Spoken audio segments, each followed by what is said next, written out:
Hello students, मेरा नाम है मोहम्मद अनस और मैं आज आपके लिए लाया हूँ सेशन 2023-24 का साइंस एमयू प्लस 2 का पेपर जो 11th क्लास का एंट्रेंस होता है आपका अलीगढ़ मुस्लिम यूनिवर्सिटी स्कूल्स के लिए। तो उसमें जो हम आज पेपर सॉल्व करेंगे उसमें मैं बायोलॉजी का पोर्शन आपके लिए कवर करूंगा, आपको बताऊंगा बायोलॉजी के जो पिछले साल जो सवाल आए उसके जवाब क्या थे, और उसके साथ मैं आपको ये बताऊंगा कि ये जवाब के अलावा अगर इससे मिलते जुलते अगर हमारे सवाल आ जाते हैं कोई दूसरे, तो उसको हम किस तरह से टैकल कर सकते हैं, किस तरह से सॉल्व कर सकते हैं। चलिए, तो सबसे पहले अगर मैं बात करूं सबसे पहले क्वेश्चन की, तो सबसे पहला जवाब सवाल हमारा कह रहा है कि भाई which chamber of the heart receives the oxygenated oxygen rich blood. तो कौन सा चैम्बर है जो हमारा हार्ट का है, यानी कि हमारा जो दिल है उसका कौन सा चैम्बर है ऐसा, यानी कि which chamber of the heart receives, जो रिसीव करता है यानी कि वहां पर आ रहा है उस चैम्बर में ब्लड। तो कौन सा वाला ब्लड? Oxygen rich blood. अब ऑक्सीजन रिच ब्लड का मतलब क्या हुआ, बने रहिए हमारे साथ, बताएंगे इसका जवाब भी आपको पता चल जाएगा। तो oxygen rich blood from the lungs, कहां से आ रहा है? लंग्स से ऑक्सीजन रिच ब्लड आ रहा है हमारे हार्ट के कौन से चैम्बर में, यह है हमारा सवाल। चलिए, अब इसके जो इन्होंने ऑप्शंस दिए हैं वो क्या दिए हैं? Left atrium, left ventricle, right atrium और राइट वेंट्रिकल। अब ये वेंट्रिकल, एट्रियम, ये क्या है? अगर आप साइंस के स्टूडेंट नहीं है, मतलब आपका जो बेस है वो साइंस वाला नहीं है, बायोलॉजी आपने कभी नहीं पढ़ी, तो चलिए ठीक है, आपको हम बताते हैं कि ये है क्या भला, है क्या चीज आखिर। तो देखिए, हमने आपके लिए ये छोटी सी एक फिगर रखी है। तो इस फिगर में देखिए आपको यहां नजर आ रहा है, ये है आपके लंग्स। अब आप लोग क्या करते हैं भैया, आप करते हैं ऑक्सीजन का हम इनटेक कर रहे हैं, यानी हम इनहेल कर रहे हैं। मैंने सांस ली, यानी कि मैंने खास तौर से जो मेरी बॉडी में एब्जॉर्ब होगी वो होगी ऑक्सीजन। अब वो कहां पे एब्जॉर्ब होगी? वो मेरे लंग्स के अंदर जाकर होगी। लंग्स में जो कैपिलरीज हैं, मेरी एल्वियोलाई का एक लंग्स का पार्ट होता है, लंग्स के अंदर एल्वियोलाई होती है छोटी छोटी, सबसे लास्ट में बलून लाइक स्ट्रक्चर। वहां पर क्या है? वहां पे है आपकी कैपिलरीज। कौन सी कैपिलरीज? Blood capillaries. तो इस ब्लड कैपिलरी के अंदर जो हम ऑक्सीजन ले रहे हैं वो ये ब्लड कैपिलरीज अपने अंदर एब्जॉर्ब कर रही है ऑक्सीजन को, यानी कि जब हम इनहेल करते हैं ऑक्सीजन तो ये ब्लड कैपिलरी में जाती है सारी ऑक्सीजन, और ब्लड कैपिलरी से बाहर क्या आती है? CO2, यानी कि कार्बन डाइऑक्साइड। हम देखिए, मैंने जो एक्सेल की वो क्या करी, खास तौर से कार्बन डाइऑक्साइड एक्सेल करी अपनी बॉडी के अंदर से। अच्छा, मैं ये आपको पिछली पुरानी एक वीडियो में बता चुका था कि जो हम हवा अपने अंदर हम ले रहे हैं, सांस जब हम लेते हैं, तो जो भी हवा है हमारे एटमॉस्फेयर में, तो वो सिर्फ ऑक्सीजन थोड़ी है भैया, वो है आपकी नाइट्रोजन भी है, उसके अंदर ऑक्सीजन भी है, उसके अंदर थोड़ी सी CO2 भी है, उसके अंदर वेरियस अदर गैसेस भी हैं। सबसे ज्यादा तादाद में है नाइट्रोजन। आपने अगर बचपन में कहीं किताब में देखा हो, गोला सा बन के आता है, पाई चार्ट उसमें बना होता है कि इतने % नाइट्रोजन है, इतने % ऑक्सीजन है, इतने % कार्बन डाइऑक्साइड है हमारे एटमॉस्फेयर में। तो नाइट्रोजन का परसेंटेज सबसे ज्यादा होता है, वो होता है 78%, और दूसरे नंबर पे होता है ऑक्सीजन का तकरीबन 21% के आसपास। तो वो जो 21% ऑक्सीजन है वो हमारे आसपास है मौजूद। तो जब हम सांस लेते हैं तो हमारा जो लंग्स के अंदर जाती है हवा, उसमें सारी गैसेस होती हैं, लेकिन हमारी बॉडी यानी कि हमारा जो ब्लड कैपिलरीज हैं वो किसको कैच करती हैं? वो करती हैं सिर्फ ऑक्सीजन को। ठीक है, अब ये चीज कहां होती है? ये होती है एल्वियोलाई में। ये सवाल भी इंपॉर्टेंट है, यानी कि गैसियस एक्सचेंज कहां होता है भैया? वो होता है आपका एल्वियोलाई में। चलिए, अब हम इस सवाल पर आते हैं। तो एल्वियोलाई के थ्रू क्या हुआ? ब्लड कैपिलरीज में आ गई क्या? ऑक्सीजन। अब जब ऑक्सीजन आ गई ब्लड कैपिलरीज में, तो ये क्या है? आप देख रहे हैं पल्मोनरी आर्टरी। ठीक है, पल्मोनरी आर्टरी, इसके अंदर क्या होता है? इसके अंदर होता है ब्लड। देखिए आपको ये रेड रेड नजर आ रहा है, तो ये ब्लड, देखिए आपको यहां पर एरो नजर आ रहे हैं, ये ब्लड कहां आया? ये इस पोर्शन में आया, हार्ट के इस हिस्से में। अच्छा, अब मैं हार्ट के बारे में अगर आपको बता दूं, तो चलिए, अगर मैं बॉक्स बना रहा हूं छोटा सा, तो मान लीजिए ये आपका है हार्ट, और इसके होते हैं 4 चैम्बर। मैंने इसको बांट दिया, ठीक है, यानी कि 4 खानों में, 4 बॉक्सेस में बांट दिया। इसमें जो ये वाला हमारा चैम्बर है, इसका क्या नाम है? इसका नाम है हमारा लेफ्ट एट्रियम। और इसका क्या नाम है नीचे वाले चैम्बर का? जस्ट इससे, इसका नाम है हमारा लेफ्ट वेंट्रिकल। इसी तरह से ये राइट वेंट्रिकल एंड ये राइट एट्रियम। अब आप यहां देख सकते हैं, ये है हमारा लेफ्ट एट्रियम। तो लेफ्ट एट्रियम में आया क्या? कहां से आया? ब्लड आया। ये जो एरो नजर आ रहा है, इसका मतलब क्या है कि ब्लड आ रहा है। कहां से आ रहा है? आपका लंग्स से आ रहा है ब्लड। अब देखिए, क्योंकि ये रेड कलर का नजर आ रहा है, यानी कि सारा का सारा ब्लड इस साइड का जो होगा वो हमारा कैसा होगा? O2 रिच ब्लड, यानी कि ऑक्सीजनेटेड ब्लड। तो ये जो ब्लड आया हमारा, ऑक्सीजनेटेड ब्लड आया, लेकिन हमारे सवाल में था O2 रिच ब्लड। चलिए ठीक है, एक ही बात है, ऑक्सीजन रिच कह लो या O2 रिच कह लो, एक ही चीज है। ठीक है, और ये रेड कलर से हम शो करते हैं। तो लंग्स से जब निकला भाई आपका जो ब्लड है, क्या लेकर निकला? वो लेकर निकला ऑक्सीजन। अब जब ऑक्सीजन उसके पास आ गई, अब ये कैसे आई, कैसे लेकर निकला, बहुत अच्छे से हम रेस्पिरेशन वाले प्रोसेस में हम बहुत अच्छे से पढ़ेंगे इस चीज को। जब आप हमारी क्लास ज्वाइन करेंगे आपको इन सारे सवालों के जवाब मिलेंगे। फिलहाल हम क्योंकि क्वेश्चन हम सॉल्व कर रहे हैं तो हम इसी पर रहते हैं, इसकी बात करेंगे। तो जो लंग्स है हमारी, जो हमने ऑक्सीजन ली थी, ऑक्सीजन इनहेल करके हमने लंग्स के थ्रू लाई थी, तो ब्लड कैपिलरीज के थ्रू फिर कहां पे आई, वो पल्मोनरी आर्टरी में। अब ये आर्टरी कहां पे आ रही है, हमारे हार्ट के अंदर। हार्ट का काम क्या है, हार्ट का काम है ब्लड को पंप करना, यानी कि हमारी पूरी बॉडी में जो है, पूरी बॉडी के हर सेल तक ब्लड पहुंच रहा है। अब उसका कोई पंपिंग ऑर्गन है ना हमारी बॉडी में जो इतना फोर्स लगाएगा कि पूरा का पूरा ब्लड जो है आसानी से हमारे दिमाग तक या हमारी कोई भी हमारे हाथ की उंगली तक हर जगह ब्लड पहुंच जाए। तो पंपिंग का काम कौन कर रहा है, ये कर रहा है हमारा हार्ट। अब ये हार्ट जो काम कर रहा है, इसके हैं 4 chamber, left atrium, left ventricle, right atrium और राइट वेंट्रिकल। सवाल में पूछा गया है कि O2 रिच ब्लड जो है वो लंग्स से कौन से चैम्बर में आएगा। तो भाई हमें नजर आ रहा है साफ साफ, लंग्स से कौन से चैम्बर में आ रहा है, लेफ्ट एट्रियम में। तो हमारा जवाब जो होगा यहां पर वो होगा कि भैया लंग्स से जो आ रहा है ब्लड वो आ रहा है लेफ्ट एट्रियम के अंदर। ठीक है, ना ये होगा, ना ये होगा, ना ये होगा। अच्छा, अब थोड़ी सी मैं इसके बारे में आपको बात बताऊं, थोड़ा आगे अगर हम बढ़े तो हमने जवाब तो देख लिया, अब इससे मिलते जुलते सवाल और क्या आ सकते हैं, थोड़ा सा इस पे भी डिस्कशन कर लेते हैं, थोड़ा 1 मिनट का। क्या है कि देखिए, लेफ्ट एट्रियम में आया, पल्मोनरी आर्टरी के थ्रू आया। एक सवाल यह आता है, लेफ्ट एट्रियम में जब आएगा, यानी कि ऑक्सीजन रिच ब्लड जो लंग्स से निकलता है और आता है लेफ्ट एट्रियम में, तो किसके थ्रू आता है, यानी कि कौन सी वेन है, कौन सी आर्टरी है, वो कौन सा ऐसी नस है, बेसिकली आर्टरी है, तो वो क्या नाम है उसका नाम है पल्मोनरी आर्टरी, जो कि ऑक्सीजन रिच ब्लड को लेकर आती है कहां पे, लेफ्ट एट्रियम में। ठीक है, बहुत अच्छे। अब लेफ्ट एट्रियम में जब आइए, फिर उसके बाद ये निकलेगा ब्लड, लेफ्ट एट्रियम से आएगा आपका लेफ्ट वेंट्रिकल में, फिर लेफ्ट वेंट्रिकल से होता हुआ बाहर निकलेगा कहां पर, किसके थ्रू बाहर निकलेगा, ऑर्टा के थ्रू, ऑर्टा के थ्रू बाहर निकलेगा। अब ऑर्टा के थ्रू जब बाहर निकला तो ये हमारी पूरी की पूरी बॉडी के अंदर फैल जाएगा, यानी पूरी बॉडी में हर जगह इसने ब्लड को पहुंचा दिया, यानी कि ऑक्सीजन को ये बांट आया कि भाई लो ऑक्सीजन लो, ऑक्सीजन लो, जिसे ऑक्सीजन चाहिए लो, काम चलाओ अपना। अच्छा, अब जब ये ऑक्सीजन बांट रहा था हमारी पूरी बॉडी के अंदर, उसके साथ ही ये क्या कर रहा था, ये CO2 को ले रहा था, यानी कि ले भाई ऑक्सीजन ले, CO2 दे, यानी कि जो हमारे टिश्यूज हैं, जो हमारे सेल्स हैं, उन्होंने CO2 जो निकल रहा था उनका, जो कि एक वेस्ट है हमारी बॉडी के लिए, CO2 कार्बन डाइऑक्साइड गैस जो है, तो उस गैस को इसने लिया, किसने लिया, जो ब्लड हमारे जो कैपिलरीज हैं, इन कैपिलरीज ने इकट्ठा किया। अब देखिए, जैसे ही इसके अंदर CO2 आया, फिर ये किस तरह का हो गया ब्लड पूरा, ये हो गया डीऑक्सीजनेटेड ब्लड, यानी कि अब इसमें ऑक्सीजन नहीं है बाकी, तो ये क्या है, डीऑक्सीजनेटेड ब्लड। ठीक है, यानी कि हम इसे, अब दूसरा नाम अगर हम क्या कह सकते हैं, इसे हम कह सकते हैं CO2 रिच ब्लड। पहले क्या था हमारा, ऑक्सीजन रिच था, यानी कि ऑक्सीजनेटेड था, अब बन गया ये CO2 रिच ब्लड। तो जब ये CO2 रिच ब्लड बन गया, तो अब सवाल यहां ये भी उठता है, कई बार पूछा गया है कि भाई पूरी बॉडी से CO2 रिच ब्लड जो है वो किसके थ्रू आता है, हमारे हार्ट में, क्योंकि हार्ट तो जो है देखिए डबल सर्कुलेशन होता है, यानी कि एक बार नहीं 2 बार जो ब्लड है, एक बार ऑक्सीजनेटेड एक बार डीऑक्सीजनेटेड ब्लड हमारे हार्ट के अंदर आया, अब उसे पंप होना है ना, एक बार जब गया पूरा बॉडी में देकर आया, फिर उसके बाद थोड़ी उसकी स्पीड स्लो हो गई कि भाई अब इसे पंपिंग चाहिए, यानी कि थोड़ी फोर्स चाहिए जिससे कि ये पंप हो जाए और अच्छे से चला जाए। अब ये कौन करेगा पंप, हमारा हार्ट करेगा, उसके लिए जो ब्लड है उसे हार्ट में दोबारा आना है। अब ये दोबारा आएगा कहां पर, देखिए यहां पे एरो नजर आ रहे हैं, दोबारा से आ गया आपका, कहां आया, ये दोबारा से हमारे हार्ट के चैम्बर में आ गया। कहां पर आया, हमारे हार्ट के किस चैम्बर में आया, ये आया आपका राइट एट्रियम के अंदर। यहां पर क्या आया था, लेफ्ट एट्रियम में ऑक्सीजन रिच आया था, और राइट एट्रियम में आया है CO2 रिच, यानी कि कार्बन डाइऑक्साइड रिच ब्लड। ठीक है, यानी कि डीऑक्सीजनेटेड ब्लड आया इसके अंदर। अब उसके बाद इसी तरह से लेफ्ट राइट वेंट्रिकल से होता हुआ ये निकल गया बाहर। बाहर कहां निकल गया, ये गया दोबारा लंग्स में, कि भाई अब हमें ऑक्सीजन लेने जाना है ना, कुछ कैपिलरीज ऐसी हैं जो ऑक्सीजन वहां से ला रही हैं, और कुछ कैपिलरी ऐसी हैं जो वहां पर ऑक्सीजन छोड़ के जा रही हैं। ठीक है, तो जो CO2 को छोड़ेंगी और ऑक्सीजन को वहां से उठाएंगी। कहां की बात कर रहा हूं, मैं बात कर रहा हूं एल्वियोलाई की, यानी कि गैसियस एक्सचेंज जो हमारा हो रहा है वो एल्वियोलाई में हो रहा है। CO2 एब्जॉर्ब की जा रही है, ऑक्सीजन एब्जॉर्ब की जा रही है, और CO2 जो है वो बाहर छोड़ी जा रही है, बाहर कैविटी में। कौन सी कैविटी में, एल्वियोलाई की कैविटी में, जिससे कि हम एक्सहेल जब करें, यानी कि हम हवा जब बाहर निकालें, जब हम सांस बाहर छोड़ें, तो उसके अंदर उसके साथ ही हमारे CO2 भी बाहर निकल जाए, जो कि वेस्ट है हमारे लिए। अब ये कहां कहां हो रहा है, कैसे कैसे हो रहा है, अच्छा देखिए, एक हमारा सवाल हमने डिस्कस किया था कि पल्मोनरी आर्टरी के थ्रू क्या हो रहा था, कि ये पल्मोनरी आर्टरी जो है ये ऑक्सीजन रिच ब्लड लेकर आ रही है कहां पे, लेफ्ट एट्रियम में, यानी कि हार्ट में।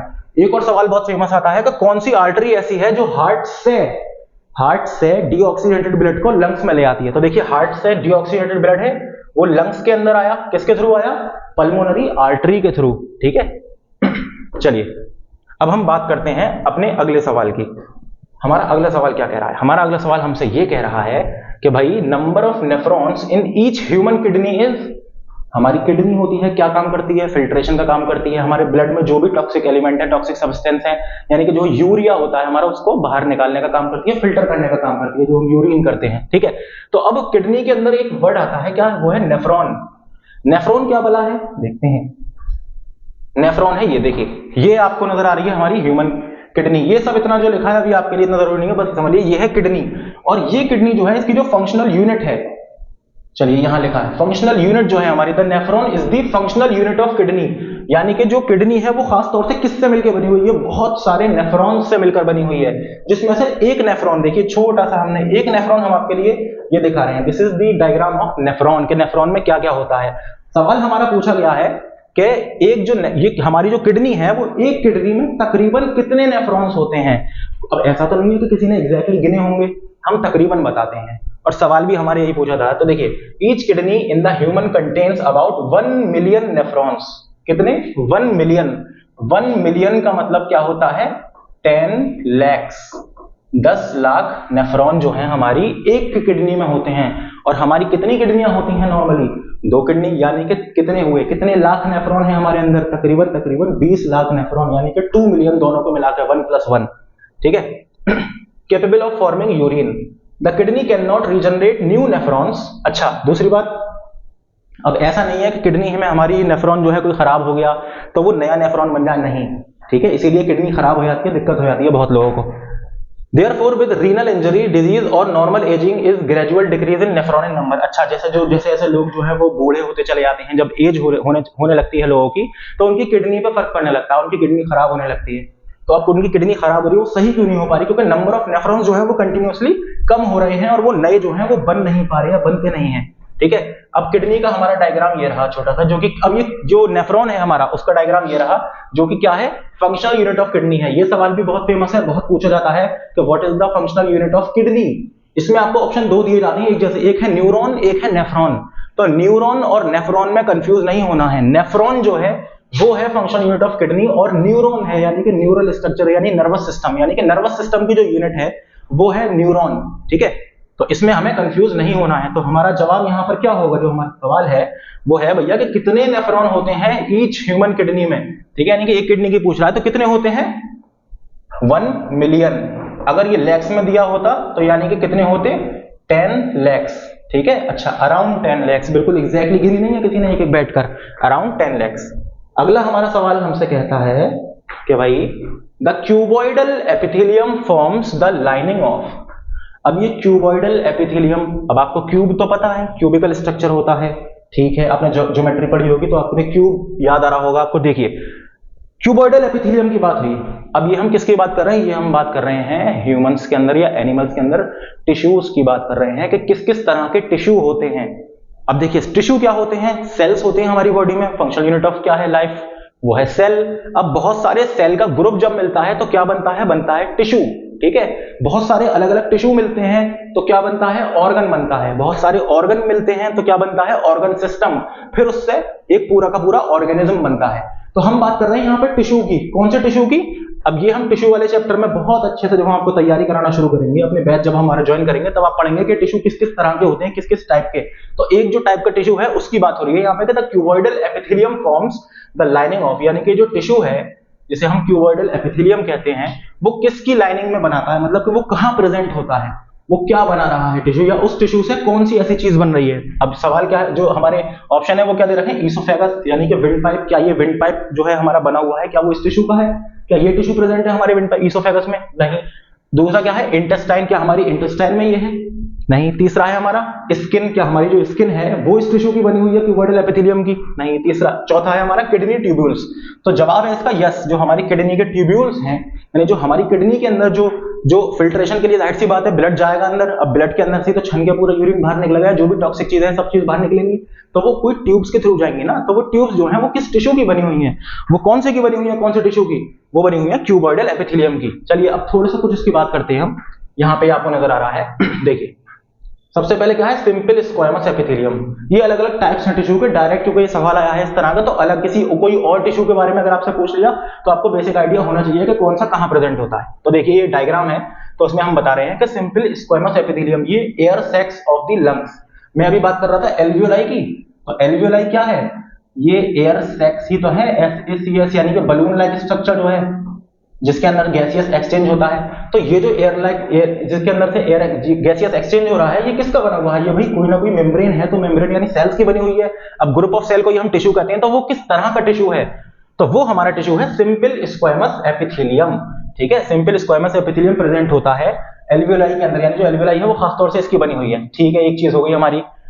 बी क्या है, सिंपल क्यूबॉइडल एपिथेलियम। तो हमसे पूछा है क्यूबॉइडल एपिथेलियम कहां होता है, जो हमारा सवाल है, तो इसका जवाब यही है कि भाई किडनी के अंदर होता है। कहां होता है, किडनी के अंदर। देखिए इस तरह का नजर आ रहा है आपको, क्यूब लाइक सेल नजर आ रहे हैं आपको। ठीक है, हम डिटेल में पढ़ेंगे अच्छे से, लेकिन आप बस इतना याद रखिए कि सिंपल क्यूबॉइडल किडनी यानी कि किडनी ट्यूब्यूल्स होते हैं, सिंपल क्यूबॉइडल के बने हुए हैं, क्यूबॉइडल एपिथेलियम के बने हुए हैं। ठीक है, सी हमारा क्या कह रहा है हमसे कि सिंपल कॉलमनार। देखिए कॉलम लाइक, कॉलम देखिए ना आपने, जो बिल्डिंग के कॉलम्स खड़े होते हैं, बड़े बड़े लंबे लंबे से कॉलम होते हैं। ठीक है, चलिए, तो एक कॉलम जो है सिंपल कॉलमनार एपिथेलियम, ये इसका क्या बना होता है, यानी कि कहां प्रेजेंट होते हैं ह्यूमन बॉडी में, ये होते हैं हमारी इंटेस्टाइन में। तो जो हमारी इंटेस्टाइन है, तो वो इंटेस्टाइन किसकी बनी हुई है, वो सिंपल कॉलमनार एपिथेलियम की बनी हुई है हमारी इंटेस्टाइन। ठीक है, अगला है डी वाला, तो डी क्या है, pseudo stratified ciliated columnar epithelium. Pseudo stratified ciliated, ciliated मतलब कि इनके पास क्या है, छोटे छोटे सीलिया हैं। सीलिया मतलब के आप ये समझिए छोटे छोटे हेयर लाइक प्रोजेक्शंस बाहर निकल रहे हैं। अब ये हेयर लाइक प्रोजेक्शन जो है ये क्या करते हैं भाई, अच्छा ये होते कहां है, देखिए आपको समझ जाएंगे, रिलेट करेंगे। तो ये है रेस्पिरेटरी ट्रैक, यानी कि हम सांस ले रहे हैं तो यानी नेजल चैम्बर है।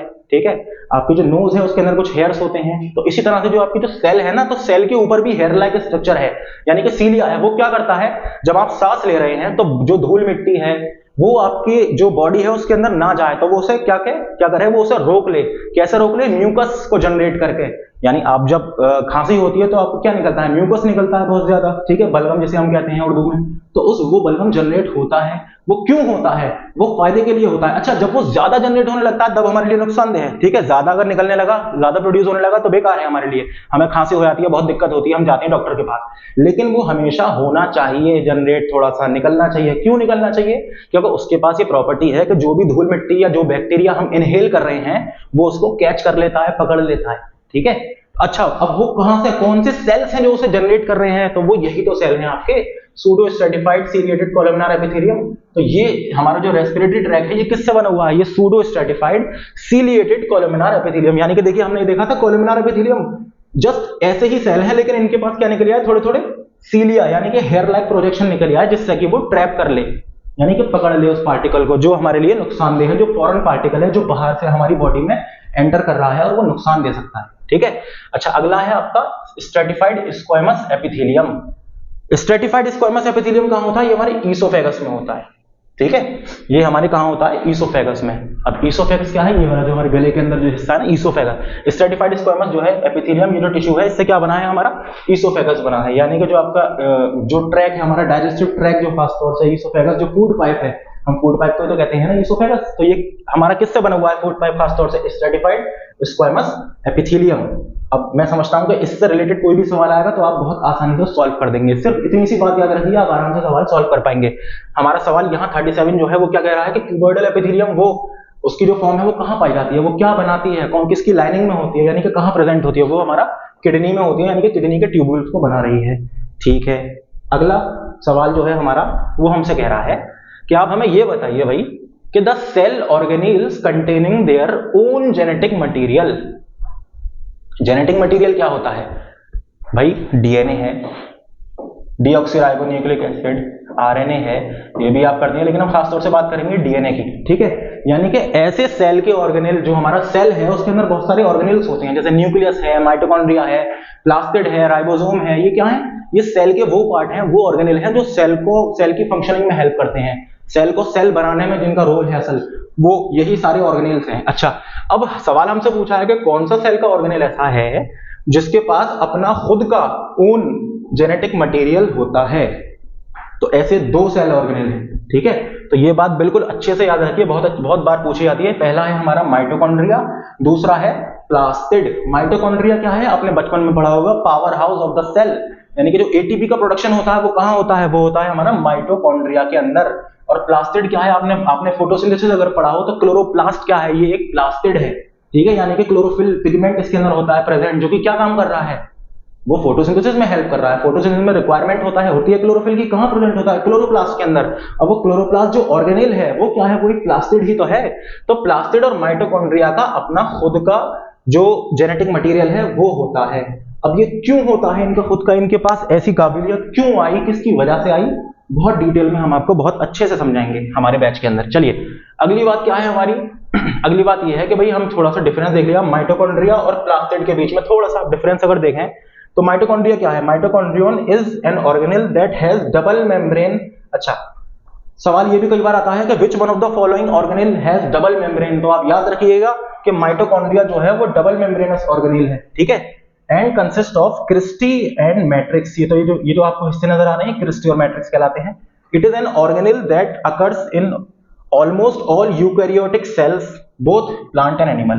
तो ये बोथ प्लांट्स और एनिमल्स में पाया जाता है माइटोकॉन्ड्रिया, और यूकैरियोटिक सेल्स में होता है तकरीबन, खास तौर से सबसे ज्यादा अच्छे तरीके से। अब ये यूकैरियोटिक सेल क्या बला है भाई, अभी आगे हमारे एक सवाल आया है तो उसमें हम यूकैरियोटिक और प्रोकैरियोटिक सेल के बारे में डिस्कस आपसे करेंगे, डोंट वरी अबाउट दैट। तो माइटोकॉन्ड्रिया के बारे में हमें बात पता चल गई कि ये डबल मेम्ब्रेनस होता है, ये power house of the cell है। क्या है ये भाई, ये है power house of the cell, ठीक है। सवाल ये भी आता है कि which one of the following is also called power house of the cell. तो power house of the cell क्या है, ये है हमारा माइटोकॉन्ड्रिया। ये चीज हर किसी को याद होती है, चाहे वो बायोलॉजी का हो चाहे ना हो, कहीं ना कहीं एक तरीके से मीम की तरह बात चल रही है कि हमें तो बस यही बात पता है कि mitochondria is the power house of the cell, तो आप भी याद रखिए इस बात को। अगला है आपका प्लास्टिड, जो हम प्लास्टिड की बात कर रहे थे। अच्छा, प्लास्टिड जो है वो एनिमल सेल में प्रेजेंट नहीं होता। क्यों नहीं होता भाई, क्योंकि फोटोसिंथेसिस एनिमल सेल के अंदर थोड़ी होती है, सिवाय एक के। हालांकि हम उसे एनिमल नहीं, हम उसे एक प्रोटोजोआ कंसीडर करते हैं। तो जो यूग्लिना है, वो यूग्लिना क्या है, उसके अंदर प्लास्टिड भी मौजूद है, यानी कि उसके अंदर क्लोरोफिल भी है, वो फोटोसिंथेसिस भी कर सकता है और वो बाहर से भी अपना खाना ले सकता है, यानी कि वो ऑटोट्रॉफिक न्यूट्रिशन भी कर सकता है और जरूरत पड़ने पर हेटेरोट्रॉफिक यानी कि कैप्चर भी कर सकता है बाहर से खाना और अब खा सकता है, ठीक है। तो ये बात याद रखिएगा कि यूग्लिना जो है वो दोनों तरीके से करता है। तो यूग्लिना को ही हम इसीलिए क्या कहते हैं, हम एक तरीके से एक ब्रिज कहते हैं, एक जंक्शन कहते हैं बिटवीन एनिमल्स एंड प्लांट्स, ठीक है। चलिए ये बात हम अच्छे से और डिटेल में डिस्कस करेंगे। फिलहाल हम प्लास्टिड के बारे में ये लाइन पढ़ें। अब plastid is an organelle with double membrane, ठीक है।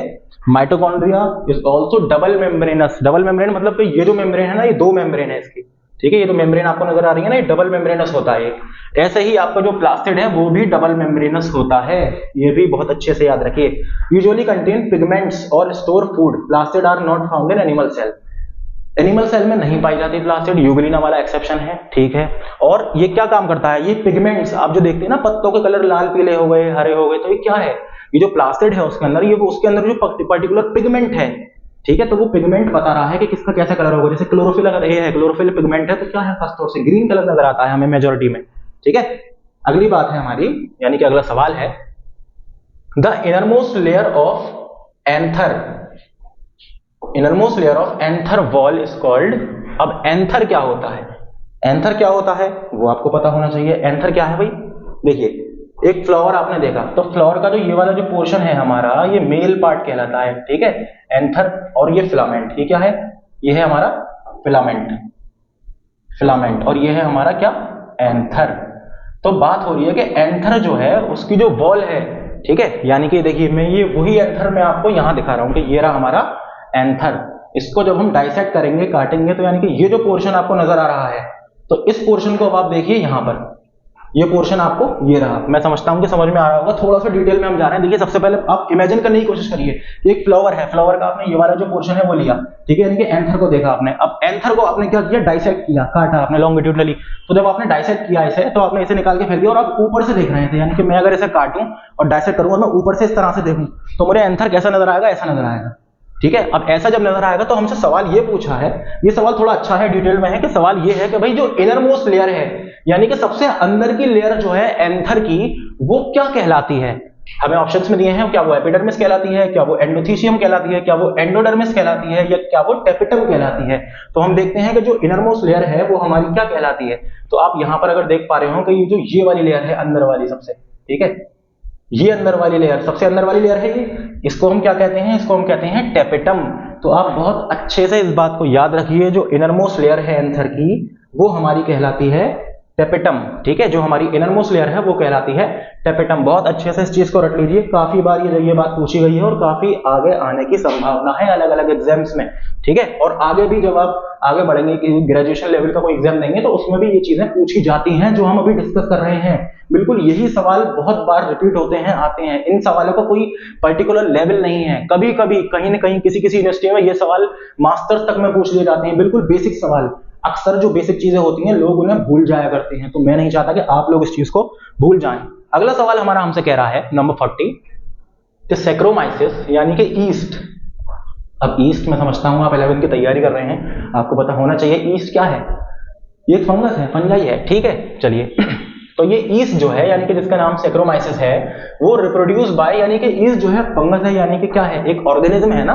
अब वो रिप्रोडक्शन तो करेगा ऑर्गेनिज्म, अब इसमें किस तरह का रिप्रोडक्शन होता है, ठीक है। तो एक बात मैं बता दूं, इसमें होता है खासतौर से एसेक्सुअल रिप्रोडक्शन। कौन सा रिप्रोडक्शन? एसेक्सुअल, यानी कि गैमेट्स जो हैं वो इसमें होते हैं नहीं होते, इसमें गैमेट्स नहीं होते, बिल्कुल सीधी बात। यानी गैमेट का इन्वॉल्वमेंट, गैमेट का फर्टिलाइजेशन फ्यूजन नहीं होता, बिल्कुल ठीक है। अब नहीं हो रहा तो ये किस तरह का रिप्रोडक्शन है? ये है एसेक्सुअल रिप्रोडक्शन। अब एसेक्सुअल रिप्रोडक्शन है तो उसके भी बहुत सारे टाइप्स होते हैं कि भाई इससे हो रहा है तो ये टाइप कहलाएगा, अगर इस तरह से हो रहा है तो ये टाइप कहलाएगा। सवाल हमसे पूछा है कि ईस्ट के अंदर खासतौर से किस तरह का रिप्रोडक्शन होता है। तो ईस्ट के अंदर बच्चों सबसे जो ज्यादा देखा गया है वो होता है आपका बडिंग, ठीक है। अब ये क्या होता है बडिंग? एक छोटी छोटी बर्ड निकलती है ना, आपने कोई पेड़ देखा होगा, कुछ भी देखा होगा, छोटी छोटी बर्ड्स निकलती हैं साइड में, ठीक है। ये देखिए ये हमारा ईस्ट का सेल है एक, तो इस सेल में देखिए छोटी सी बर्ड निकली साइड में, ठीक है। और यही बर्ड हमारी बड़ी हो गई। अब ये बर्ड जब बड़ी हो गई हमारी तो यही बर्ड अलग डिटैच हो गई, इसने अलग बना दिया पूरा मामला। और ये जो हमारा सेल था ये ऑलरेडी था ही पेरेंट सेल, ठीक है। और इसके साथ फिर पूरी की पूरी चेंज होती गई, यानी कि बर्ड निकली फिर वो बड़ी हुई। अब या तो वो डिटैच हो गई यानी कि या तो वो अलग हो गई बिल्कुल सेल से, या अगर सेल में जुड़ी रही तो उसने एक और बर्ड निकाली, फिर उसने एक और बर्ड निकाली, यानी कि पूरा का पूरी चेन बना दी ईस्ट के सेल की। तो इसी तरह एक सेल से बहुत सारे सेल्स हो जाती हैं बडिंग के थ्रू। इस प्रोसेस को हम क्या कहते हैं? बडिंग कहते हैं, ठीक है। तो जो बडिंग है हमारी वही है हमारे सवाल का जवाब। इन्होंने पूछा है कि जो ईस्ट है वो किस तरह से रिप्रोड्यूस होती है, कौन सा ऐसा प्रोसेस है जिसके थ्रू ईस्ट जो है वो रिप्रोड्यूस हो रही है, तो उस प्रोसेस का नाम है बडिंग, ठीक है। उस प्रोसेस को हम कहते हैं बडिंग। अच्छा, फ्रेगमेंटेशन क्या है? फ्रेगमेंटेशन खासतौर से होता किसमें है? किसमें होता है? ये एक एल्गी के अंदर होता है जिसमें फ्रेगमेंट्स में बढ़ जाती है, यानी कि एल्गी है तो वो छोटे छोटे टुकड़ों में बढ़ जा रही है। बहुत डिटेल में हम बहुत अच्छे से एसेक्सुअल रिप्रोडक्शन और सेक्सुअल रिप्रोडक्शन के बारे में बात करेंगे जब आप बैच में आएंगे, तो इसलिए आप हमारा बैच ज्वाइन करना ना भूलें। चलिए अगला सवाल हमसे कह रहा है, in autotrophic nutrition the substance which is not taken up from outside. Autotrophic nutrition, auto का मतलब खुद से, ठीक है, यानी कि ऑटोट्रॉफिक न्यूट्रिशन का मतलब यह है कि जो ऑर्गेनिज्म है वो अपनी बॉडी में खुद ही से अपना खाना बना रहा है और उसको यूटिलाइज कर रहा है। अब जब वो खुद से खाना बना रहा है तो किस तरह से बनाएगा भाई? कौन सा ऑर्गेनिज्म आप जानते हैं जिसको बाहर से कुछ खाना खाने की जरूरत ही नहीं है, जो खुद ही से अपनी बॉडी में खाना बनाता है? वो ऑर्गेनिज्म क्या है? वो हमारे चारों तरफ में भाई पेड़ पौधे हैं, एल्गी हैं, यानी कि जो फोटोसिंथेसिस करते हैं। यानी अब बात किसकी हो रही है यहाँ पर? यहां बात हो रही है बच्चों फोटोसिंथेसिस की, ठीक है। तो जो फोटोसिंथेसिस हमारा हो रहा है उसके लिए किस चीज की जरूरत पड़ती है? उसके लिए हमें देखिए किस किस चीज की जरूरत पड़ती है? कार्बन डाइऑक्साइड की जरूरत पड़ रही है, वाटर की जरूरत पड़ रही है। अब ये कार्बन डाइऑक्साइड कौन सी है? ये जो एटमॉस्फेयर में है, यानी कि जो हम एक्सेल कर रहे हैं और जो एटमॉस्फेयर में प्रेजेंट है वो कार्बन डाइऑक्साइड, ठीक है। और वाटर हम पानी के अंदर डालते हैं, वो प्लांट के अंदर हम पानी डालते हैं, यानी कि वाटर हम उसे दे रहे हैं तो वो उसे मिल रहा है। प्लस क्लोरोफिल जो है वो उसके पास है ऑलरेडी। मैंने कहा था कि क्लोरोफिल क्या है? ये एक ग्रीन पिगमेंट है, देखिए इसीलिए ग्रीन कलर से नजर आया। क्या है ये? Green pigment. तो जब ये हमारा ग्रीन पिगमेंट है ये कहां प्रेजेंट है? ये लीफ के अंदर ही तो प्रेजेंट है ऑलरेडी। ऐसा तो नहीं है कि हम भैया थोड़ा सा इसमें ग्रीन पिगमेंट डाल दो प्लांट में, भैया थोड़ा सा पानी डाल दो, इसमें थोड़ी सी CO2 डाल दो, ऐसा नहीं है। सवाल हमारा हमसे ये पूछा था कि ऐसी कौन सी चीज है इनमें से जो कि बाहर से प्लांट नहीं लेता, उसके अंदर ही उसकी बॉडी में मौजूद होती है। तो CO2, H2O, लाइट और क्लोरोफिल, ये है हमारे चार ऑप्शन। अब हमने जो डिस्कस किया यहाँ पे जो आपको नजर आ रहा है, देखिए सनलाइट है, यानी कि लाइट मतलब खासतौर से सनलाइट। तो सनलाइट भी तो बाहर से ही ले रहा है ना प्लांट, यानी कि बाहर जो सन है वो बाहर ही तो है, प्लांट के अंदर थोड़ी है। प्लांट के अंदर क्या है? प्लांट के अंदर है क्लोरोफिल, ठीक है। फिर ये यहाँ पर इसने ग्लूकोज बनाया और ऑक्सीजन को लिबरेट किया, यानी कि प्लांट ने जब ऑक्सीजन निकाली एज अ बाई प्रोडक्ट, तो वही तो ऑक्सीजन हम इस्तेमाल कर रहे हैं, वही तो ऑक्सीजन हमारे एटमॉस्फेयर में जा रही है ना। तो यानी कि हमारा जवाब क्या है? हमारा जवाब यहाँ पर सवाल के हिसाब से ये है कि भैया क्लोरोफिल एक ऐसी चीज है, यानी एक क्या है? ये ग्रीन पिगमेंट है जो क्या करेगा? जो प्लांट के अंदर ही प्रेजेंट होता है, बाहर से हमें देने की जरूरत नहीं है, और जो ऑटोट्रोफिक न्यूट्रिशन के लिए काम आता है, यानी कि फोटोसिंथेसिस के लिए जरूरी होता है। CO2 हम बाहर से देते हैं, पानी हम बाहर से देते हैं, लाइट बाहर से जाती है प्लांट में, यानी ये तीनों चीजें बाहर से जा रही हैं। तो हमारा जवाब क्या है? हमारा जवाब है क्लोरोफिल। ठीक है, ना कि ये, ना कि ये, ना कि ये। चलिए, अब अगर हम इस फिगर की बात करें तो देखिए यहाँ पे हम क्या कर रहे थे, ऑटोट्रोफिक न्यूट्रिशन, यानी कि खुद से खाना बना रहा है अपनी बॉडी में। इसमें हम करते क्या है, इसमें लाइट एनर्जी जो है वो केमिकल एनर्जी में कन्वर्ट हो रही है। ठीक है ना, जो लाइट एनर्जी है वो उसमें क्या कर रही है, वो केमिकल, बेसिकली क्या है, शुगर केमिकल ही तो है, केमिकल ही तो बना रही है। जो उसका खाना है क्या है, ग्लूकोज है, क्या है, केमिकल है। ठीक है, तो ये इस तरह से कन्वर्जन होता है फोटोसिंथेसिस के अंदर। ये जो इक्वेशन आपने देखी है, ये इक्वेशन क्या है, ये फोटोसिंथेसिस की तो इक्वेशन है। तो बहुत अच्छे से याद रखिए कि carbon dioxide plus water, sunlight और क्लोरोफिल की प्रेजेंस में क्या बनती है, शुगर बनती है, यानी कि ग्लूकोज बनता है और ऑक्सीजन लिबरेट होती है, यानी कि बाहर निकलती है ऑक्सीजन गैस। तो ये क्या है, फोटोसिंथेसिस की इक्वेशन। अगली हमारी स्लाइड में हमारा सवाल है जो नंबर 42 है, वो कह रहा है कि नाइट्रोजन, नाइट्रोजन क्या है, एक एलिमेंट है। तो nitrogen is an essential element for the synthesis of, यानी कि इन चारों में से किस चीज की सिंथेसिस में, किस चीज के बनने में नाइट्रोजन का अहम रोल होता है। यानी कि नाइट्रोजन का, इन जो हमारे ऑप्शन दिए हैं, कार्बोहाइड्रेट है, प्रोटीन है, फैट है, ऑयल है, इन चारों के अंदर नाइट्रोजन किस में प्रेजेंट होती है, नाइट्रोजन जो है वो किसकी सिंथेसिस में हेल्प करती है सबसे ज्यादा। तो भाई किसके सिंथेसिस में हेल्प करती है, आप जरा ये देखिए छोटी सी टेबल, आपको शायद नहीं नजर आ रहा, ये लिखा है कार्बोहाइड्रेट। तो कार्बोहाइड्रेट क्या है, हमारा कार्बन, मैं यहां लिख दे रहा हूं उसके ऊपर कार्बन। कार्बोहाइड्रेट क्या है, इसके जो केमिकल एलिमेंट है उसमें क्या होता है, खासतौर से कार्बन होता है, ऑक्सीजन होती है, ठीक है, और हाइड्रोजन है। मैं थोड़ा शॉर्ट फॉर्म में लिख रहा हूं, ऑक्सीजन है, कार्बन है, हाइड्रोजन, क्या यहाँ पे नाइट्रोजन है, नहीं है नाइट्रोजन, यानी कि कार्बोहाइड्रेट के बनने में नाइट्रोजन की जरूरत ऐसी खास है नहीं। ठीक है, अच्छी बात है। अगला है क्या, लिपिड। ये क्या लिखा है, ये लिखा है लिपिड। तो लिपिड में भैया हमें कार्बन की जरूरत है, मैं सिर्फ सी लिख रहा हूं कार्बन। ऑक्सीजन को मैं क्या लिख रहा हूं, मैं O2 लिख दे रहा हूं, चलिए ऑक्सीजन को, और हाइड्रोजन को मैंने लिख दिया H। तो लिपिड के बनने में भी कार्बन की जरूरत है, ऑक्सीजन की जरूरत है, हाइड्रोजन की जरूरत है, नाइट्रोजन की नहीं है। लेकिन जो प्रोटीन है उसके बनने में देखिए, ऑल कंटेन कार्बन, यानी कि जो प्रोटीन है उसमें कार्बन भी होता है, ऑक्सीजन भी होता है, हाइड्रोजन भी होता है, और नाइट्रोजन होती है। नाइट्रोजन अगर नहीं है प्रोटीन के अंदर, यानी वो फिर प्रोटीन ही नहीं है। प्रोटीन को प्रोटीन बनने के लिए नाइट्रोजन की जरूरत है। नाइट्रोजन इज इसेंशियल और important for the synthesis of protein. ठीक है, and some contain small amount of their element as sulphur. कभी कभी प्रोटीन के अंदर कुछ प्रोटीन ऐसे हैं जिसमें सल्फर भी प्रेजेंट होती है। ठीक है, जो यानी कि सल्फर जो एलिमेंट है वो भी प्रेजेंट होता है।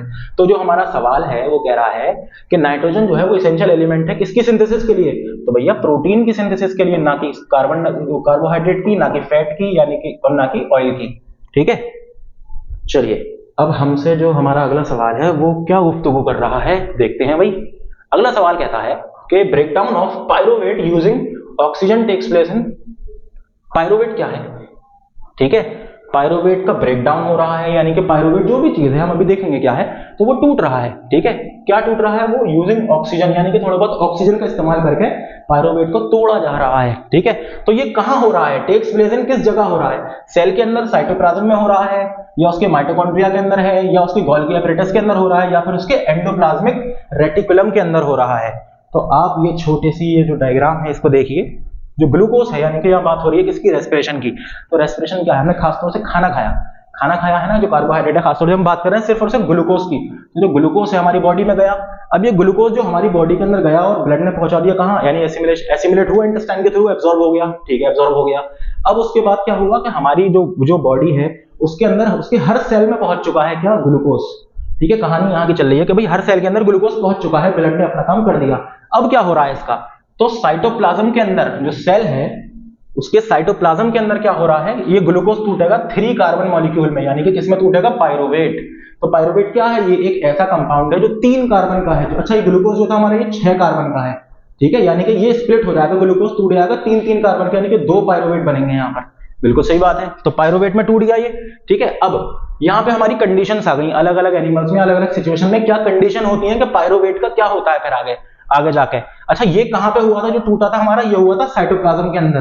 ठीक है, तो जो हमारा सवाल है breakdown of pyruvate using oxygen takes place in, तो देखिए जो सवाल है हमारा वो तो यही कह रहा है खासतौर से कि भाई जो पायरोवेट का ब्रेकडाउन होता है ऑक्सीजन के इस्तेमाल में, वो कहां हो रहा है, साइटोप्लाज्म में हो रहा है, माइटोकॉन्ड्रिया में, गोल्गी एपरेटस में, एंडोप्लाज्मिक रेटिकुलम में। तो आइए देखते हैं हम कि पायरोवेट है हमारा। ठीक है, अब एब्सेंस ऑफ ऑक्सीजन में कहाँ हो रहा है? ईस्ट के अंदर। ईस्ट के अंदर भी तो क्या हो रहा है? रेस्पिरेशन होता है ना, ठीक है। तो ईस्ट के अंदर किस तरह का रेस्पिरेशन है? एरोबिक या एनएरोबिक? ये मैंने डिस्कस कर चुका हूं कि भाई एरोबिक रेस्पिरेशन का मतलब है कि ऑक्सीजन की प्रेजेंस में रेस्पिरेशन हो रहा है। रेस्पिरेशन क्या है? Break down of food material, break down of food, और उससे एनर्जी फिर निकल रही है। तो वो जो प्रोसेस है पूरा, जो केमिकल प्रोसेस है, वो रेस्पिरेशन कहलाता है। अब ये दो तरह का है, एरोबिक और एनएरोबिक। एरोबिक का मतलब ऑक्सीजन की प्रेजेंस में, एनएरोबिक का मतलब ऑक्सीजन की एब्सेंस में या लैक ऑफ ऑक्सीजन में, ठीक है। तो एब्सेंस ऑफ ऑक्सीजन में क्या हो रहा है? ईस्ट में हो रहा है। क्या बन रहा है यहाँ पे? इथेनॉल बन रहा है, CO2 निकल रही है और एनर्जी है, ठीक है, अच्छी बात है। अगला है लैक ऑफ ऑक्सीजन, यानी कि जो ऑक्सीजन है वो थोड़ा थोड़ा है, ज्यादा नहीं है, लेकिन जितना जरूरत है उतना नहीं है, थोड़ा कम है। तो यहाँ पर लैक्टिक एसिड बना और एनर्जी निकली, जो कि हमारी मसल्स, जब हम जिम करते हैं बहुत ज्यादा, तो हमारी मसल्स जो है अकड़ जाती हैं, दर्द होता है उसमें। तो क्यों होता है? हमारी मसल के जो सेल हैं उसमें लैक्टिक एसिड का प्रोडक्शन हो गया, यानी कि जो क्रैम्प्स हैं, मसल क्रैम्प्स हैं। ये सवाल बहुत आता है कि मसल के क्रैम्प्स में कौन, इसमें से कौन सा वो एक एसिड ऐसा है जो मसल को क्रैम्प्स करवाता है, यानी कि मसल्स के अंदर जो अकड़न हो जाती है, जो जकड़ जाती है हमारी मसल जब हम जिम करते हैं। तो किसकी वजह से होता है? भाई हम जिम कर रहे हैं, यानी कि हम लगातार काम कर रहे हैं, तो ऑक्सीजन जितनी जानी चाहिए उसमें नहीं जा पा रही, ठीक है। अब ऑक्सीजन है कम, तो कम ऑक्सीजन में क्या हो रहा है? जो पायरुवेट है ये किस में बदल जाएगा? ये मसल सेल के अंदर क्या होगा? लैक्टिक एसिड में बदल जाएगा। ये सवाल कई बार आ चुका है और आप इस चीज को बहुत अच्छे से याद रखिए कि जो मसल सेल्स हैं उसके अंदर जब ऑक्सीजन कम हो जाती है या ऑक्सीजन नहीं पहुंच पाती किसी वजह से, तो क्या क्या प्रोडक्शन होना शुरू हो जाता है? क्या बनना शुरू हो जाता है? तो लैक्टिक एसिड बनना शुरू हो जाता है, जिसकी वजह से मसल क्रैम्प्स होते हैं, ठीक है। अगला क्या है कि ऑक्सीजन की प्रेजेंस, यानी कि एरोबिक रेस्पिरेशन। एरोबिक रेस्पिरेशन जो नॉर्मल, जैसे कि मैं अभी सांस ले रहा हूँ, यहाँ ऑक्सीजन है अच्छी खासी, तो एरोबिक रेस्पिरेशन चल रहा है मेरे अंदर, ठीक है, अच्छी बात है। तो ये कहाँ हो रहा है एरोबिक रेस्पिरेशन? ये हो रहा है माइटोकॉन्ड्रिया में। कहाँ हो रहा है? यानी कि ऑक्सीजन पूरी है अच्छी खासी, सब कुछ सही है, पूरी नॉर्मल से कंडीशन है। ये चीज कहाँ हो रही है? सेल के।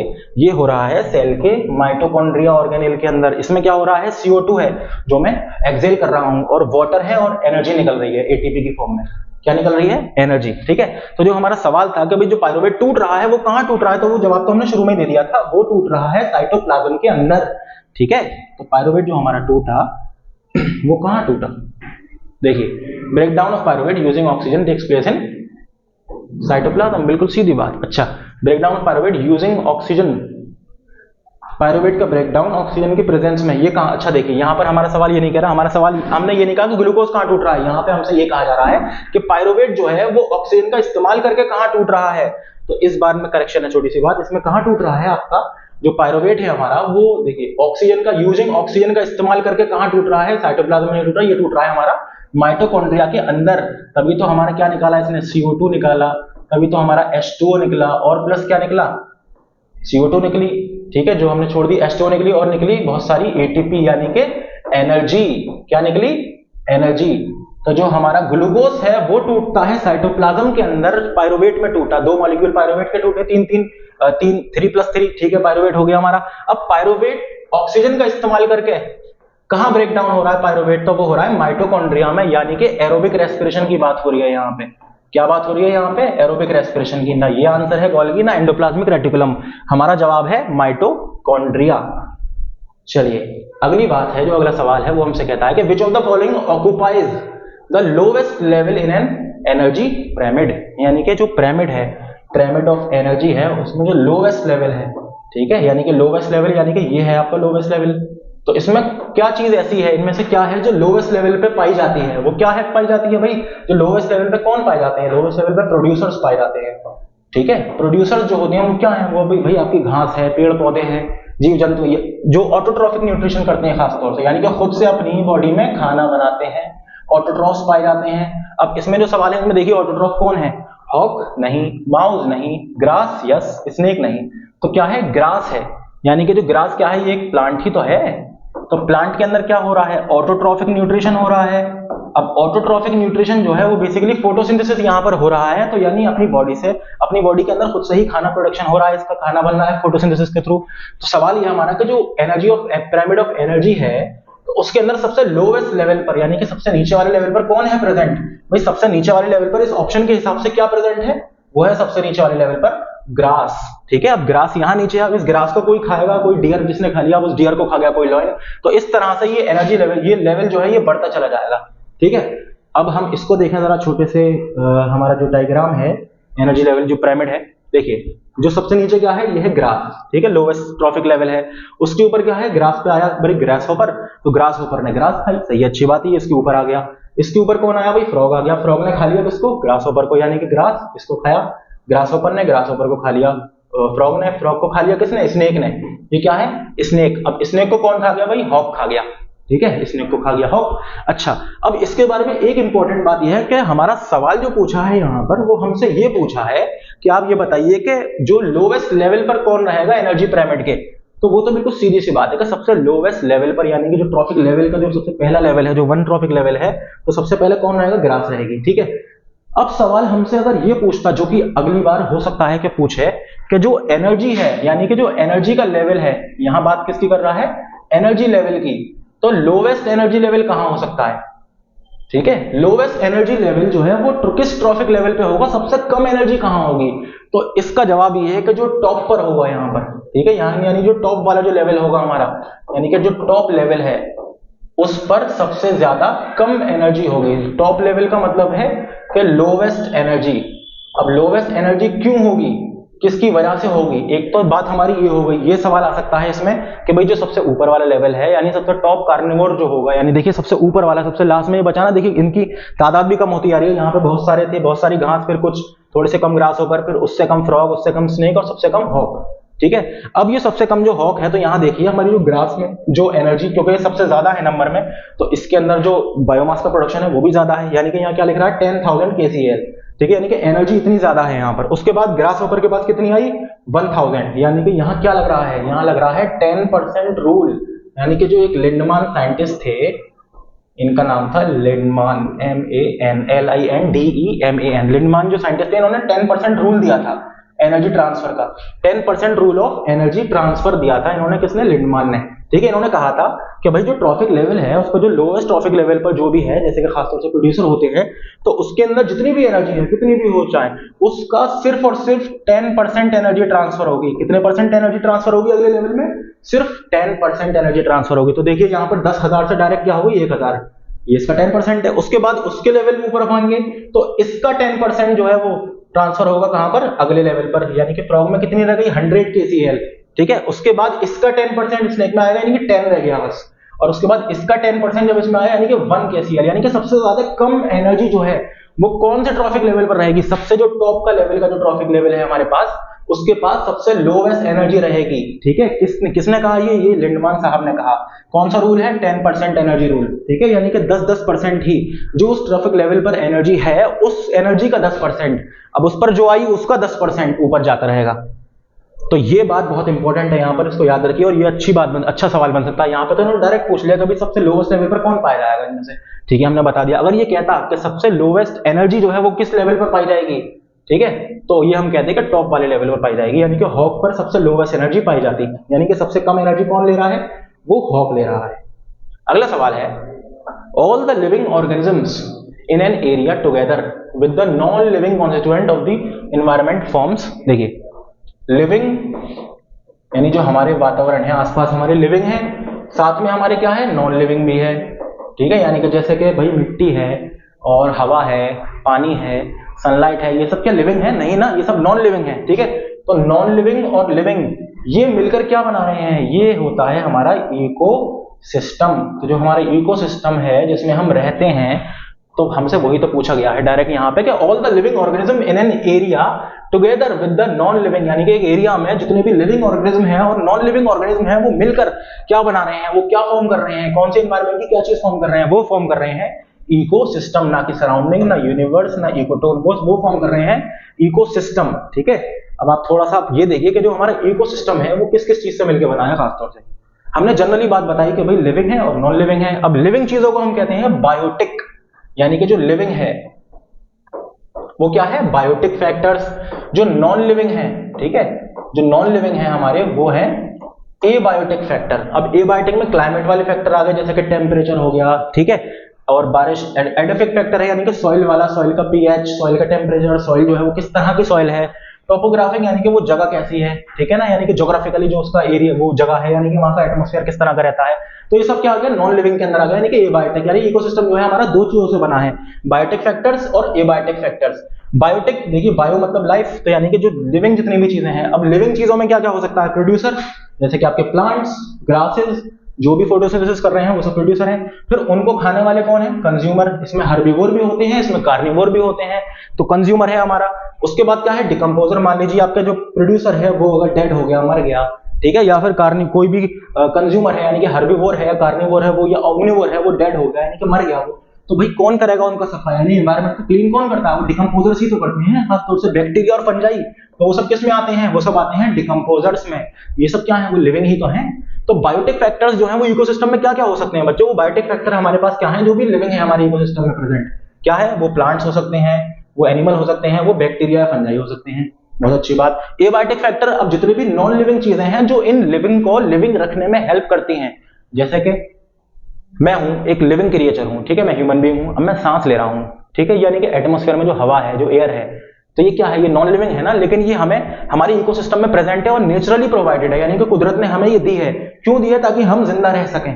तो जैसे कि सॉइल है, सॉइल के अंदर आप खेती करते हैं तो सॉइल के अंदर ही तो करते हैं, अब और कहीं तो नहीं उगाते कोई चीज। तो सॉइल जो है वो क्या है? क्या वो लिविंग है, नॉन लिविंग है? वो नॉन लिविंग है। और किसका हिस्सा है? वो इकोसिस्टम का हिस्सा है, यानी कि वो क्या है? एक एबायोटिक फैक्टर है। तो मैं समझता हूं ये चीज आपको बहुत अच्छे से क्लियर हो गई होगी कि इकोसिस्टम जो है वो एबायोटिक प्लस बायोटिक फैक्टर से मिलकर बना है।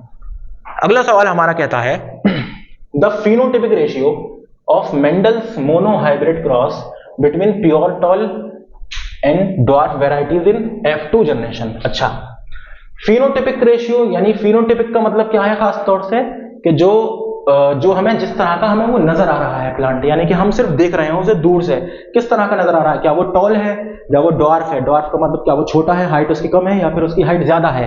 ठीक है, ये जेनेटिक्स की बात है। मेंडल के बारे में हम जब डिटेल में डिस्कस करेंगे तब आपको ये चीज बहुत अच्छे से समझ आ जाएगी, लेकिन फिलहाल यहाँ पर आप एक चीज बहुत अच्छे से याद कर लीजिए, रट लीजिए कि जो इसके जवाब है, क्योंकि डायरेक्ट एज इट इज ये चीज पूछी जाती है हमसे। ये जो आपको एक चार्ट नजर आ रहा है, मैं इसको थोड़ा समझाने की कोशिश करता हूं। देखिए, एक प्लांट है हमारे पास, ठीक है, उसके गैमेट्स हैं।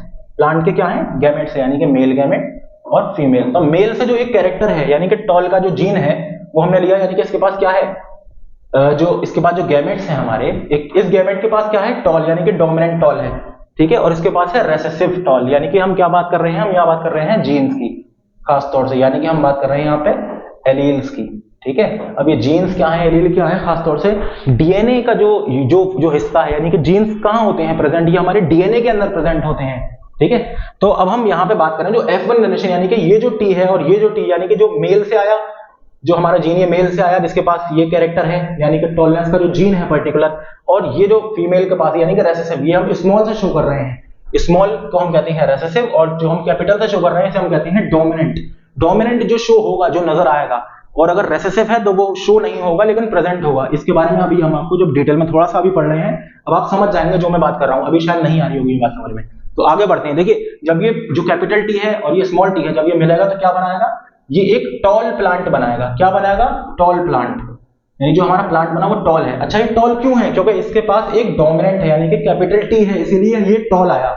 अगर ये दोनों स्मॉल टी होते, यानी कि ये भी स्मॉल टी ये भी स्मॉल टी, तो हमारा प्लांट कैसा होता? वो ड्वार्फ होता। अभी हम दिखाते हैं कैसे होता ड्वार्फ। देखिए, अब ये हमारे पास जो पहली जनरेशन है, यानी कि F1 जनरेशन, यानी कि ये जो एक मेल है एक फीमेल है, इसने एक गैमेट जो है इससे बना, क्या बना? टॉल प्लांट बना, ठीक है, अच्छी बात है, एक प्लांट टॉल मिल गया हमें।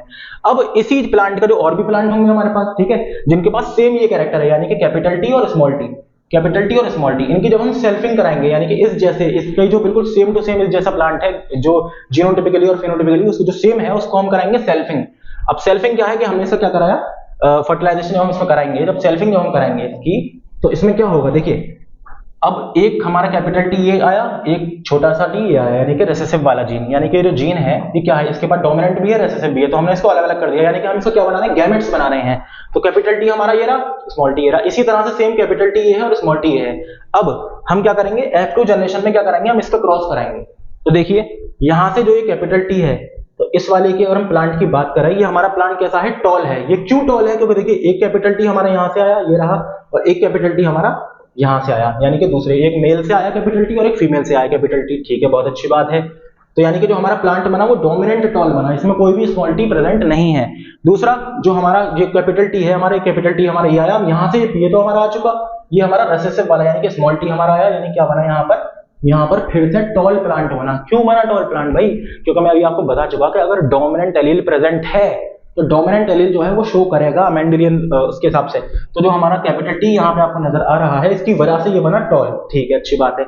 अब दूसरा तीसरी कंडीशन में भी सेम यही होगा कि भाई कैपिटल टी हमारा यहाँ से और स्मॉल टी हमारा दूसरी जगह से आया। ठीक है, यानी कि मेल से कैपिटल टी या फीमेल से कैपिटल टी और मेल से स्मॉल टी। तो यहाँ पर भी हमारा प्लांट हमें टॉल नजर आया। यानी कि 3 कंडीशन में हमें हमारा प्लांट टॉल नजर आ रहा है। सिर्फ एक कंडीशन ऐसी है जहां पर मेल से भी स्मॉल टी आया यानी कि रेसेसिव एलील, और फीमेल से भी आया रेसेसिव, यानी कि हमारा जो प्लांट बना वो कैसा बना, ड्वार्फ। यानी कि 3 प्लांट जो है वो एक जैसे बने जो कि कैसे थे, टॉल थे।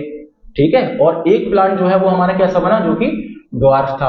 तो अगर हम रेशियो की बात करें तो रेशियो क्या होगा इसका, जो जीनोटिपिक फिनोटिपिक जो रेशियो है वो हमारा 3:1 कहलाया जाएगा। ठीक है, अब ये जो क्रॉस है, ये जो चीज आपको, ये जो क्रॉस है, इसे हम कहते हैं मोनोहाइब्रिड क्रॉस। क्या कहते हैं, मोनोहाइब्रिड, जिसमें हम सिर्फ एक कैरेक्टर की बात कर रहे हैं। कौन सा कैरेक्टर, हमने हाइट की बात करी है, जो आपको हम पूरी बात हो रही है ये हाइट की हो रही है ना, प्लांट टॉल है या डॉर्फ है, सिर्फ उसकी बात हो रही है।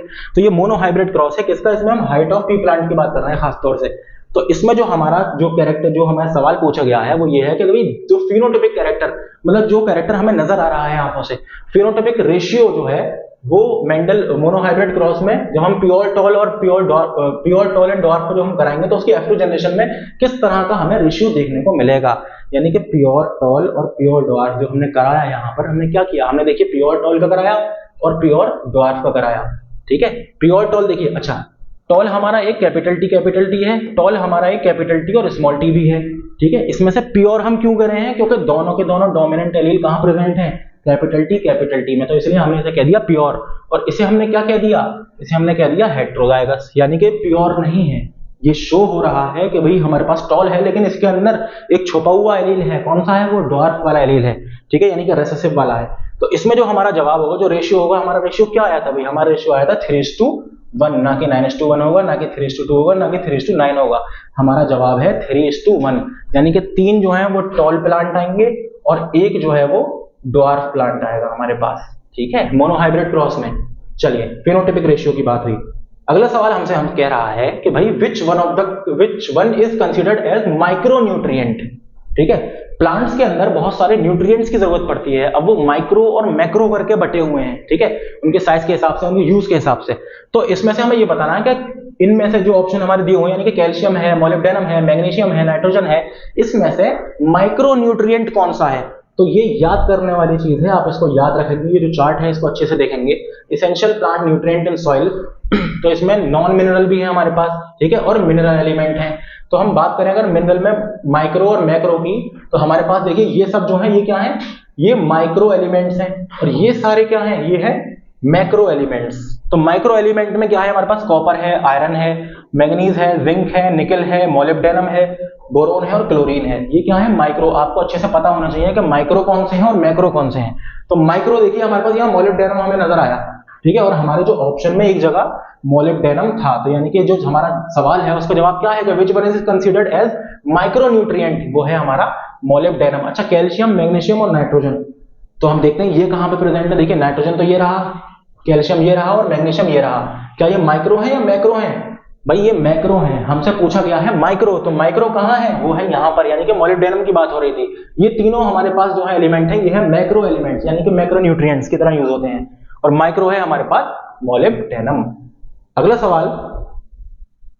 सवाल हमसे कहता है कि in classification the kingdom protista include. Classification है यानी डायवर्सिटी वाला चैप्टर हम देखेंगे, तो उसमें जितने भी जानवर हैं, जितने भी प्लांट्स हैं, सबको क्लासिफाई कर रखा है साइंटिस्ट ने। Classify on the basis of their body type, के वो किस तरह का खाना पीना है उनका, उनकी बॉडी का, यानी कि उनकी बॉडी में कॉम्प्लेक्सिटी कितनी है। खासतौर से मैं जनरली अगर बात करूं तो कॉम्प्लेक्सिटी के हिसाब से मामला जो है वो सबसे ज्यादा कंसिडर किया गया है। तो एक किंगडम है, किंगडम प्रोटिस्टा, यानी एक ग्रुप है एनिमल्स का पर्टिकुलर, जिसको हमने कह दिया किंगडम प्रोटिस्टा। तो उसमें बताना है कि किंगडम प्रोटिस्टा में किस तरह के ऑर्गेनिज्म होते हैं। तो देखिए किंगडम प्रोटिस्टा में आपके यूनिसेलुलर और यूकैरियोट्स पाए जाते हैं, यानी हमारा जवाब है सीधा सीधा यूनिसेलुलर और यूकैरियोट्स। ठीक है, अब यूनिसेलुलर का मतलब है कि भाई सिंगल सेल का बना हुआ, कोई भी डबल सेल नहीं होगा, या फिर 2 3 4 नहीं होंगे, सिर्फ और सिर्फ सिंगल सेल, यानी कि अपने आप में पूरा का पूरा ऑर्गेनिज्म, एक सेल ही अपने आप में पूरा ऑर्गेनिज्म। इसकी एग्जांपल क्या दूं मैं, भाई अमीबा है, पैरामीशियम है, यूग्लिना है, ये सब क्या है, ये सब प्रोटिस्टा के ही तो हैं, प्रोटोजोन्स ही तो हैं ये। चलिए, अब यूनिसेलुलर है, और दूसरा क्या है, यूकैरियोटिक्स है। यूकैरियोटिक का मतलब कि वो सेल जो जिसका जो न्यूक्लियस है वो वेल डिफाइंड न्यूक्लियस है। यूकैरियोटिक मतलब एक नए टाइप के सेल, एक तो पुराने टाइप के सेल थे, वो कौन से थे, वो जैसे बैक्टीरिया हो गया, ठीक है। लेकिन जो नए टाइप के जो यूकैरियोटिक सेल हैं, जिसका जो न्यूक्लियस है वो वेल डिफाइंड है, उसके पास वेल मेम्ब्रेनस है, डबल मेम्ब्रेनस स्ट्रक्चर होता है न्यूक्लियस का, तो इसके सेल जो है ये पूरा का पूरा ये वेल डिफाइंड सेल है, यानी कि इसका न्यूक्लियस जो है वो अपनी जगह पर है, बिल्कुल जो एडवांस जो सेल हमें नजर आते हैं इवोल्यूशन के थ्रू, उसी तरह का सेल है ये बिल्कुल, ठीक है। तो ये है यूकैरियोटिक सेल। और प्रोकैरियोटिक सेल मतलब प्रिमिटिव टाइप का जो ऑर्गेनिज्म थे, जैसे बैक्टीरिया हो गए, एक्टिनोमाइसीटीज वगैरह, ये सारी चीजें होंगी जो प्रिमिटिव टाइप के सेल हैं। प्रिमिटिव टाइप का सेल का मतलब क्या हुआ कि इसका जो न्यूक्लियस है वो वेल डिफाइंड नहीं है, इसीलिए इसके न्यूक्लियस को न्यूक्लियस ना कहकर हम न्यूक्लियोइड कहते हैं। अब क्यों कहते हैं, क्या होता है न्यूक्लियोइड, बहुत अच्छे से हम डिटेल में पढ़ेंगे। तो हमारा जो सवाल हमसे यहाँ कह रहा था, वो हमसे ये कह रहा था कि भाई क्लासिफिकेशन में जो किंगडम प्रोटिस्टा है वो किस तरह के जो ऑर्गेनिज्म है उसमें किस तरह के होते हैं, तो वो होते हैं यूनिसेलुलर और यूकैरियोट्स, ठीक है। अब इस चीज को हम थोड़ा सा इस चार्ट के थ्रू समझें कि जो हमारे ऑर्गेनिज्म है, ठीक है, उसमें ये क्या है, मोनेरा है, और ये क्या है, यूकैरियोट। देखिए सबसे पहले तो प्रोकैरियोट्स और फिर यूकैरियोट्स। प्रोकैरियोट मतलब कि प्रिमिटिव, यानी कि पुराने तरह के सेल्स या ऑर्गेनिज्म, तो इसमें मोनेरा, किंगडम मोनेरा आ गई। मोनेरा के अंदर क्या है, खासतौर से हम बैक्टीरिया की बात करते हैं, ठीक है, तो जो बैक्टीरिया है वो किंगडम मोनेरा का पार्ट है, ठीक है। अब यूकैरियोट्स में हमारे पास क्या है, यूकैरियोट में यूनिसेलुलर भी है, अच्छा ये तो सारे के सारे यूनिसेलुलर ही होते हैं, यानी कि एक ही सेल है, वही ले देकर वही काम चला रहा है। लेकिन जो यूकैरियोट्स हैं वो यूनिसेलुलर भी हैं और मल्टीसेलुलर भी हैं। तो हमसे पूछा था यूनिसेलुलर और प्रोटिस्टा, यानी हमसे बात किसकी करी थी सवाल में, हमसे बात करी थी प्रोटिस्टा किंगडम की। तो वो क्या है, वो यूनिसेलुलर ही तो है। देखिए इसके जितने भी ऑर्गेनिज्म है वो सब यूनिसेलुलर है, यानी कि सिंगल सेल के ऑर्गेनिज्म है पूरा का पूरा, वो पूरा अपना काम एक ही सेल के अंदर चला रहा है। अच्छा, तो वो हमारा सवाल जवाब तो ये हो गया। चलिए प्रोटिस्टा वाली बात आपको समझ में आ गई। अगला क्या है, मल्टी सेलुलर, यानी कि जो मल्टी सेलुलर है उसमें सेल वॉल अगर नहीं है तो वो किंगडम एनिमेलिया, यानी कि हमारे अंदर हमारे सेल में सेल वॉल नहीं होती, हमारे सेल में सेल मेम्ब्रेन होती है, ठीक है। और जिसमें सेल वॉल अगर होती है तो वो क्या है, वो फंजाई है और वो प्लांट्स हैं। प्लांट्स के जो सेल है या फंजाई के जो सेल है उसमें सेल वॉल होती है, लेकिन किस मटेरियल की बनी है वो चीज अलग है। तो प्लांट जो है हमारे ग्रीन एंड परफॉर्म फोटोसिंथेसिस, यानी कि जो हमारा किंगडम प्लांट ही है उसके अंदर क्या होता है, फोटोसिंथेसिस होता है, बहुत अच्छी बात है, इसीलिए प्लांट हमें ग्रीन नजर आते हैं। और non green and do not perform photosynthesis, जो फंजाई है वो नॉन ग्रीन होती है और ये फोटोसिंथेसिस परफॉर्म नहीं करती, यानी कि इनका जो न्यूट्रिशन है वो किस तरह का होता है, जब फोटोसिंथेसिस नहीं कर रही, यानी कि अपनी बॉडी में खाना नहीं बना रही, तो हेटेरोट्रॉफिक न्यूट्रिशन होगा ना। फंजाई की खास बात यही है, बहुत जगह सवाल पूछा जाता है कि फंजाई का मोड ऑफ न्यूट्रिशन किस तरह का होता है भाई, तो फंजाई का मोड ऑफ न्यूट्रिशन हेटेरोट्रॉफिक होता है, ठीक है। ये क्या है, हेटेरोट्रॉफिक न्यूट्रिशन। और जो हमारा प्लांटी का है, यानी कि प्लांट्स हैं, वो तो हम ऑटोट्रॉफिक न्यूट्रिशन है, ये हम पीछे काफी बार बात कर चुके हैं। तो हमारा जो सवाल है वो हमसे यही कह रहा था ना कि भाई जो प्रोटिस्टा है उसमें क्या है, तो प्रोटिस्टा के जो ऑर्गेनिज्म है वो क्या होते हैं, वो यूनिसेलुलर होते हैं और यूकैरियोट्स होते हैं। हमने चार्ट में अभी यही देखा। अगला सवाल हमसे क्या कहता है कि which of the following is not triploblastic animal, ठीक है।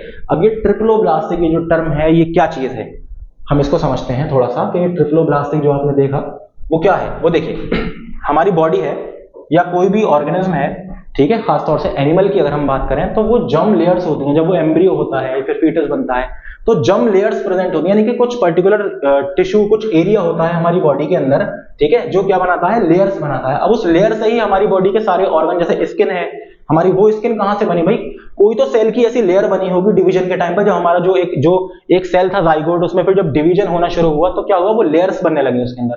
तो वो सबसे अंदर वाली लेयर जो है उसे हम क्या कहते हैं, उसे हम कहते हैं एंडोडर्म, जो सबसे अंदर की तरफ लेयर बनी, ठीक है। और जो बीच में लेयर बनी उसे हम क्या कहते हैं, उसे हम कहते हैं मेसोडर्म, जो बीच में प्रेजेंट है।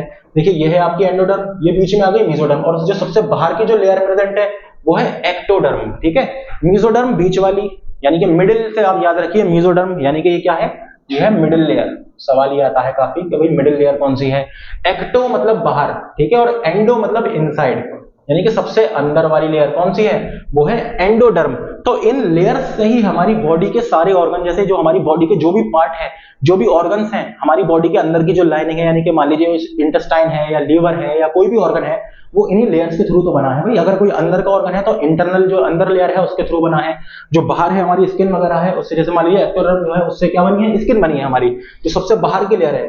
बिल्कुल सीधी सी बात है, जो सबसे बाहर चीज होगी वही तो बाहर की चीज बनाएगी। चलिए ठीक है, अच्छी बात है। तो ये तीन लेयर है हमारे पास, यानी कि एक्टोडर्म, एंडोडर्म और मेसोडर्म।